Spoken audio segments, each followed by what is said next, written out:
Hi, it's Natalie here, and today I'd like to talk to you about the 5 core limiting beliefs that hold most people off from achieving financial success that they want, and also the 4 questions that you need to ask yourself to dig deeper into your beliefs and then transform them into a money mindset. Now, if this is your first time here, please make sure that you hit the subscribe button so you don't miss any of my upcoming videos. So, core limiting belief number 1 is I'm not worthy. Now, this self-limiting belief is an almost guaranteed trigger for self-sabotaging behaviour. So if you still have this belief buried deep into your subconscious mind, it may prevent you from really achieving your dreams. So if you still have that nagging voice in your head saying, I don't deserve to be wealthy, you'll continue to push wealth away from you. Now, for core limiting belief number 2, I'm not smart enough or I'm not capable enough. Now, if you've been affected by past mistakes or perceived failures, you may still experience this self-limiting belief.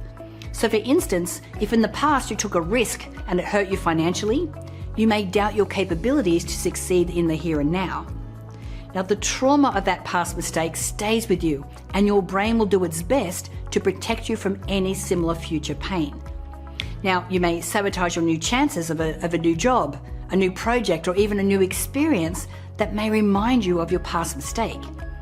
You may even use excuses like, that job is just way too demanding and I don't want to go for it anyway. Or, that's too big a risk, I'm much better off staying where I'm at. So can you see how these beliefs can directly impact your behaviours and habits around money, right? Alright, now the next core limiting belief is that people will judge me. And I know many people can resonate with this one. I was like this myself. Because wondering what others think about you is a normal human behaviour.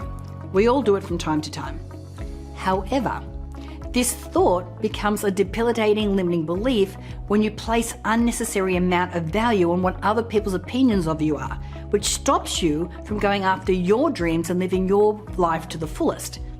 So if you're struggling with this limiting belief, you may self-sabotage yourself by avoiding starting your own business or selling your own items, or speaking out on certain topics because you feel like no one will like what you have to say or do. And that takes us to core limiting belief number 4, which is I'm afraid I'll fail. Now, your well-meaning brain is hardwired to protect you from harm, and at times that means shielding you from failure by convincing you not even to try. The honest truth is that it is virtually impossible to go through life without experiencing some sort of failure. In fact, most successful people see failure as opportunities for growth instead of simply a negative experience.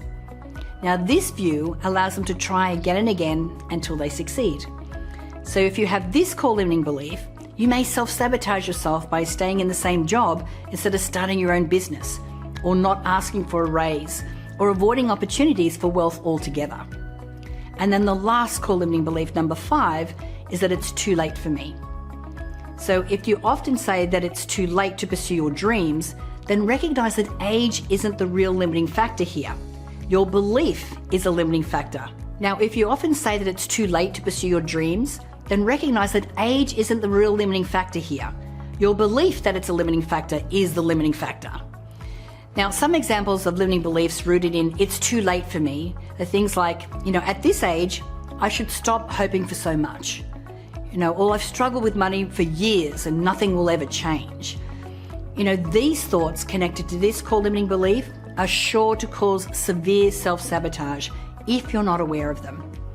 So do any of these limiting beliefs and behaviours sound familiar in your own life? Well, if they do, then I suggest that you ask yourself the following questions to dig deeper into your beliefs. So the first question is, are some of my realistic beliefs actually limiting beliefs in disguise? Rich people are selfish. You can't be spiritual and wealthy. In an effort to shield ourselves from failure and pain, we often unknowingly disguise many of our limiting beliefs as realistic beliefs that supposedly help us make sense of the world. So how do you know when a realistic belief is actually a limiting belief? Oversimplifications, stereotyping entire groups of people, and submitting to fear instead of positive possibilities are all telltale signs. Number 2 is, what is the limiting belief behind my limiting belief? Now, in some cases, what you think is your most damaging limiting belief is actually only a symptom of a deeper limiting belief that may be the source of multiple challenges in your life. One of my favorite ways of getting to the core of my limiting beliefs is to simply put pen to paper and drill down each limiting belief by asking myself, what is the belief that led to this belief? And then once you can't go any deeper, that's when you know you've reached the core limiting belief. All right, so number 3 is there a moment in my childhood that caused this limiting belief? Now, according to neuroscience, the vast majority of limiting beliefs take root in your childhood, up to around the age of 6. So during these years, your mind is like a sponge, absorbing every situation, an idea, and opinion with no filter, including limiting beliefs that end up sticking with you for years.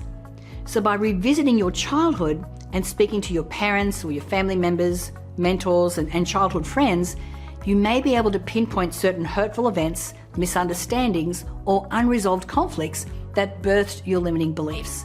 And from there, you can begin the process of forgiveness, reframing, and the release required to break free from it.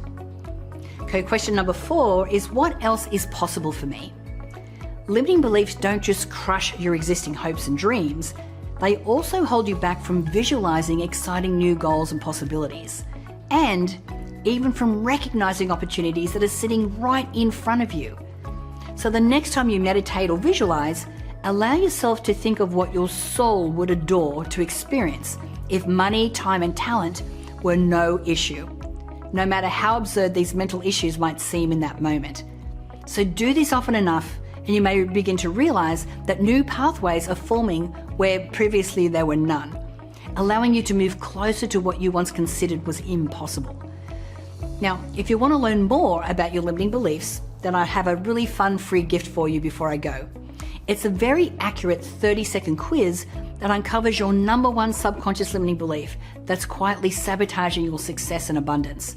It's called the Success Blocker Quiz, and you can click on the link in the comment box below to take it for free. Again, my name is Natalie Ledwell. Thank you for watching, and bye for now.